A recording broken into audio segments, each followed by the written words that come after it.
Assalamualaikum warahmatullahi wabarakatuh.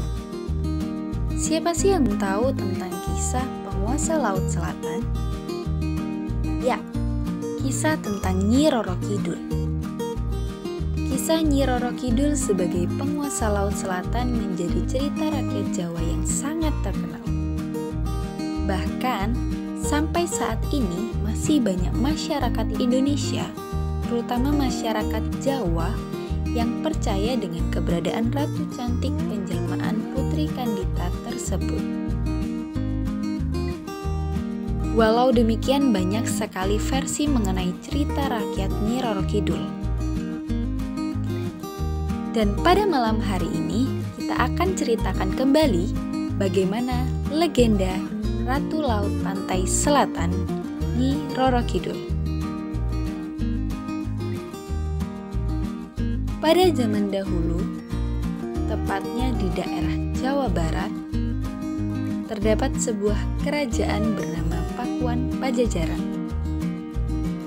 Kerajaan tersebut dipimpin oleh seorang raja yang bijaksana dan juga arif. Rakyat di bawah kekuasaannya sangat bahagia dan menghormati sang raja, karena kepemimpinannya membuat hidup para rakyat sejahtera. Raja tersebut bernama Raja Prabu Siliwangi. Sang Prabu mempunyai cukup banyak anak. Salah satunya bernama Putri Kandita. Ia adalah seorang gadis yang sangat cantik jelita, baik hati, dan memiliki sifat yang sama seperti ayahnya. Sang Prabu Siliwangi sangat menyayangi Putri Kandita. Dan seiring bertambahnya usia, Putri Kandita semakin lama semakin mempunyai paras yang cantik dan indah. Dan karena ia merupakan anak tunggal, maka ialah sang calon pewaris tahta Raja Prabu Siliwangi kelak. Mendengar keinginan Prabu Siliwangi untuk menjadikan Putri Kandita sebagai penerus tahta, para selir dan anak-anaknya tidak setuju. Mereka tidak rela jika Putri Kandita yang akan menjadi ratu kelak. Suatu hari, para selir dan anak-anaknya berkumpul untuk merencanakan siasat jahat guna menyingkirkan Putri Kandita dan ibunya untuk keluar dari istana. Untuk melancarkan rencananya, mereka meminta bantuan seorang penyihir sakti yang tinggal di sebuah desa terpencil yang memiliki berbagai macam ilmu hitam. Suatu hari, tanpa sepengetahuan raja, para selir dan anaknya mendatangi penyihir tersebut. Dan dengan memberikan imbalan yang diminta sang penyihir, selir dan anaknya ingin Putri Kandita serta permaisurinya diberi kutukan agar tidak menjadi pewaris tahta sang raja. Tanpa menunggu lama, sang penyihir melaksanakan tugasnya. Dengan ilmu hitam, ia menyihir Putri Kandita dan ibunya agar menderita penyakit kusta. Suatu hari, ketika bangun dari tidurnya, Putri Kandita dan ibunya berubah menjadi buruk rupa. Tubuhnya yang awalnya mulus, bersih, dan kuning langsat seketika langsung berubah. Tubuh keduanya dipenuhi dengan borok dan mengeluarkan bau yang tidak sedap. Putri Kandita dan sang permaisuri menginap penyakit. Putri Kandita dan sang permaisuri mengidap penyakit kusta yang tak kunjung sembuh. Prabu Siliwangi yang merasa heran melihat penyakit aneh pada kedua orang kesayangannya itu, langsung memanggil tabib istana untuk melakukan pengobatan. Tetapi setelah dicoba dengan berbagai macam ramuan, sang tabib istana tetap tidak dapat menyembuhkan mereka. penyakit Putri Kandita dan ibunda semakin bertambah parah. Tubuh mereka semakin lemah karena tidak dapat mencerna makanan dan juga minuman. Putri Kandita yang masih muda dapat bertahan menghadapi penyakit yang dideritanya. Namun, sang bunda yang sudah tua ternyata tidak dapat bertahan hingga akhirnya menghembuskan nafas untuk terakhir kalinya. Putri Kandita dan raja sangat terpukul dengan meninggalnya permaisuri. Selama berhari-hari, Raja Prabu Siliwangi termenung sendirian.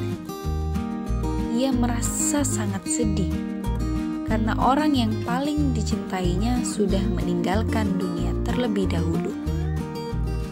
Namun sang Prabu pun sangat terpikul melihat kondisi Putri Kandita yang tidak menunjukkan tanda-tanda kesembuhan. Ia merasa cemas karena Putri Kandita lah yang akan menggantikan dan meneruskan tahta kerajaan. Suatu hari para selir dan anak-anaknya datang untuk menemui raja untuk menghasut agar Putri Kandita diusir dari istana. Awalnya raja menolak. Namun karena takut penyakitnya menular, dengan terpaksa Prabu Siliwangi menyetujui usulan tersebut. Tanpa sepengetahuan raja, selir dan saudara-saudaranya, Putri Kandita yang mendengar pembicaraan tersebut sangat kecewa. Ia memutuskan untuk melarikan diri dari istana. Dalam suasana hati yang sedih, bingung, dan tidak menentu, Putri Kandita berjalan keluar dari istana tanpa tujuan yang pasti. Selama berhari-hari ia berjalan tanpa arah, hingga akhirnya tiba di pesisir pantai selatan Pulau Jawa yang memiliki banyak batu karang dan ombak besar. Di salah satu batu karang itu, dia kemudian beristirahat, hingga akhirnya tertidur karena kelelahan. Dalam tidurnya, Putri Kandita bermimpi mendengar sebuah suara gaib yang menyuruhnya menceburkan diri ke laut agar penyakitnya sembuh dan sehat seperti sedia kala. Ceburkan dirimu ke dalam laut, Putri Kandita, jika kamu ingin sembuh dari penyakitmu. Kulitmu akan mulus seperti sedia kala. Kata suara gaib tersebut. Putri Kandita pun terbangun dari tidurnya. Lalu ia merenung, meresapi kata-kata gaib tersebut, karena ragu apakah suara itu merupakan sebuah wangsit atau hanya orang iseng yang membisiki saat dia tertidur.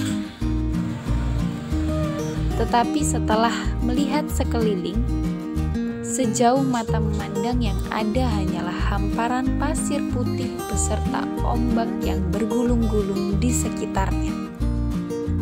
Oleh karena itu, yakinlah Putri Kandita bahwa suara gaib tadi merupakan sebuah wangsit yang harus dia laksanakan demi kesembuhan dirinya.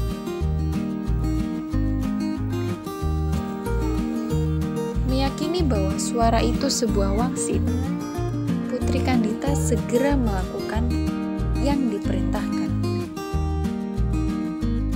Sangat ajaib.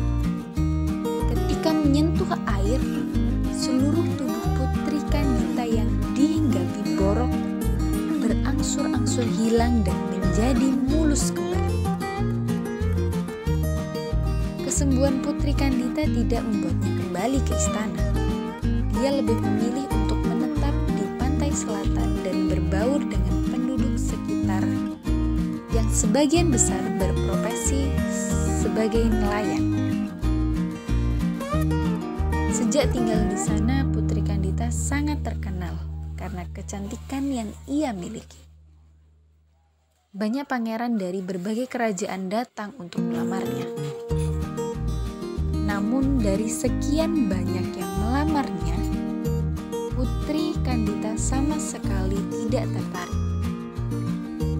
Sebagian dari mereka mundur karena Putri Kandita mengajukan syarat yang sangat sulit. Salah satu syaratnya adalah mengadu kesaktiannya di atas gelombang pantai laut. Namun, sebagian dari mereka yang menerima syarat